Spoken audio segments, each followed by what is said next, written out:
What's up, guys? It's that time of the year again. It is Friday afternoon, September the 8th, and we are 2 days away from the season opener that I really care about. We are 2 days away from these guys opening their season in Green Bay, playing the Packers. And obviously, there's a lot to be excited about this season. There's a lot of promise on this team. There's a lot of talent on this team. There's a lot of experience in winning on this team, and the sky is the limit for this roster. I think all fans of this team believe that right now.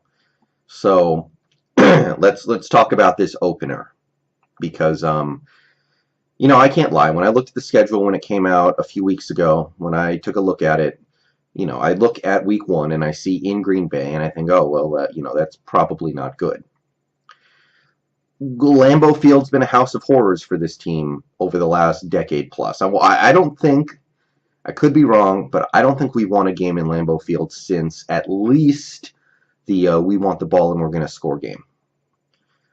To my recollection, we played there 3 or 4 times since, and we have not beaten them once. So not really a happy place. That includes games last year and the year before. So that's something that can be tough to overcome. I mean, a lot of teams have trouble in Lambeau Field. A lot of teams lose games in Lambeau Field. So it's not like there's something specifically wrong with us, but if there was one place in the league that you would say the Seahawks have a real problem winning in, you might say Lambeau Field number 1. Some people might say in Los Angeles because the Rams play there, but they just got there. Let's let that play out a little bit before we get there. But as of right now, there's probably no stadium that I want to play in less than Lambeau. Green Bay, they figure to be very good this year. They were very good last year. They beat the crap out of us in Lambeau last year. They made the playoffs, made the NFC Championship game last year. They figured to make the playoffs again this year. They have one of the best quarterbacks of all time behind center. They have a good offense, highly productive, good wide receivers. They have a unique and innovative running back who I think is going to potentially have a monster year this year.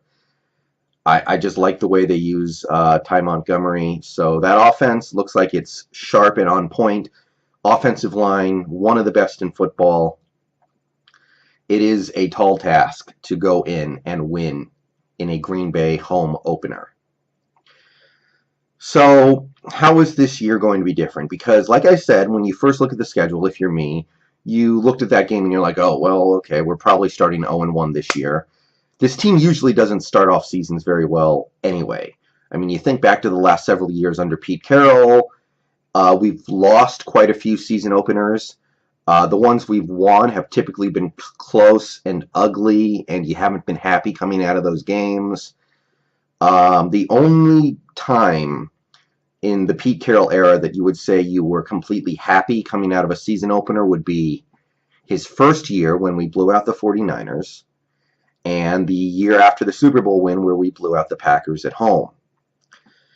So immediately, mentally, I was like, okay, we can chalk this one up to the L, and we can, look forward to the rest of our schedule. But we're here, we're going to play this game, and what can we do to make this one different? Because if we're going to play the game, we may as well try to make this time a little different.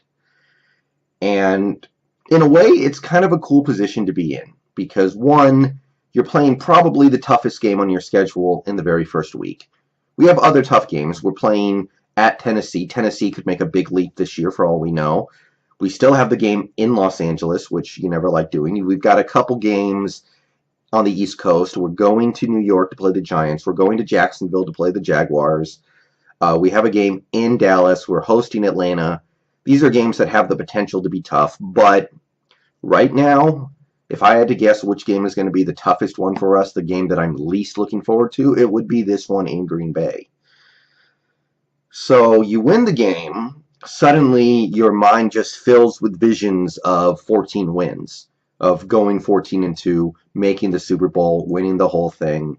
Suddenly you're thinking about the best possible things happening because you've overcome your biggest challenge. And losing, if you lose, it's not horribly unexpected. You just kind of shrug your shoulders and move on and make sure you take care of business over the next month of football. Try to go into your bye week 4-1. So, in a way, it's a bit of a win-win situation. So, you have to appreciate that a little bit. We are also going to get this game at 1 o'clock, 1:25, 1:30 is probably going to be kickoff. So there should be no problem with jet lag or coming out lethargic because of that. That's been a thing for these Seahawks since longer than I've been alive. And it's been muted in the Pete Carroll era, but it's still there. You don't have to worry about that. We're not playing at 10 o'clock for, our time. So those things kind of point our way. And beyond that, we might have a better roster. After the Sheldon Richardson trade, this team's ceiling seemed to jump up by at least a win, I think.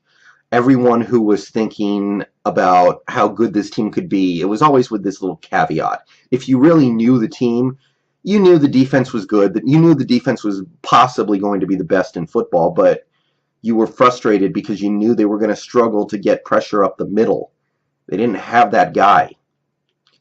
They haven't had those guys since 2013. And then Sheldon Richardson comes in, and now you're just thinking, this defensive line, it's got Bennett, Averill, now it's got Richardson, we got Nazir Jones, we've got Jerron Reed, we rotate in Frank Clark and maybe some Marcus Smith and maybe some David Bass off the edge. You've still got Bobby Wagner and KJ Wright, who I think did a lot of blitzing last year and did it pretty effectively. Like, suddenly this pass rush went from a good pass rush, maybe a great pass rush, to it should be the best one in the league. Like, the Texans, the Broncos, those guys look like they're going to have really good pass rushes, but now you would expect this team to have the best one in the league. So that gives you a chance right off the bat against anybody, including this Green Bay deadly passing attack, this deadly offense in general, but mostly the passing attack. Green Bay, they might be missing one of their stars on the offensive line, Brian Bulaga. We don't know if he's going to play yet or not. Even without him, they still have a really good offensive line. They have a bunch of really solid guys up front. I'm constantly impressed by the amount of talent they keep moving through that offensive line. Constantly impressed with how well they can make new guys work when they lose somebody. But it's strength on strength. And last year, we were losing a lot of strength on strength battles. Our pass rush was not effective against many offensive lines that we played last year. This year, it's needs to be different. We added some new pieces. We got better. I want to see it be different. And if it's different on Sunday, then we have a chance to stop the Green Bay offense, which leaves us with defense. How are we going to get through this Green Bay defense? Well, for starters, the Green Bay defense, I like their secondary. They brought in Kevin King, who is just a rookie, but I like Kevin King, of course. That's my guy. Clinton Dix is a good player. I like that secondary. They've still got Clay Matthews. They've got some talent, but they've now lost Julius Peppers. And you would look at that front seven, and you would say, other than Clay Matthews and maybe one or two other guys, they're just people. They're just talented NFL players that are never going to make a Pro Bowl, that are generally not all that special. They're just guys. And that defense was not great last year. They might be worse this year. They might be a below average to bad defense this year. And when you take a look at this offense, the way they played in preseason, the way the offensive line seemed to take some steps forward in some areas, you look at the talent we have at receiver, the obvious talent we have at tight end, the versatility we have in the backfield, you would expect us to be able to move the ball and be very productive against these Packers. And then you get into the injury situation Green Bay has. They're missing a handful of players on defense. Seattle is healthy right now. The only guy who might miss the game on Sunday is Thomas Rawls. And being realistic, we kind of expect Thomas Rawls to miss every game. And if he's there, it's just a bonus. So that's not surprising. Green Bay is missing a handful of players on defense. They're missing a couple of linebackers, a cornerback, a defensive tackle. Guys, maybe not their starters, but players who would have played. So, am I there yet? Do I think we can go into Green Bay and pull off what would be a small upset? I'm not there yet, guys. I need to see it. I'm not there yet. I suspect that this is going to be another season where we start 0-1 and things get better as the season goes along, but I really want to do it. I really want to say I think we're going to pull this one out. I want to say Sheldon Richardson's going to have a big impact. I want to say Jimmy Graham and Doug Baldwin are going to feast on a substandard defense.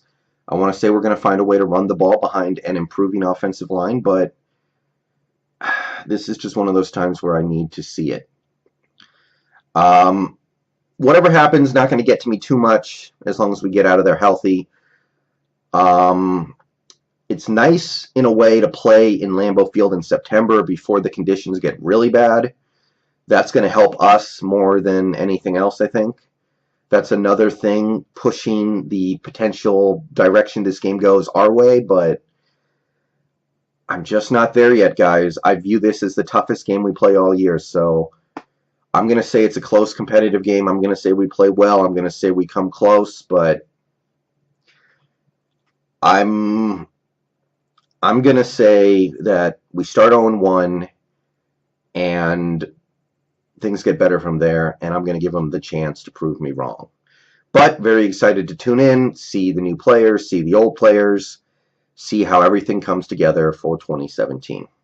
See you guys later.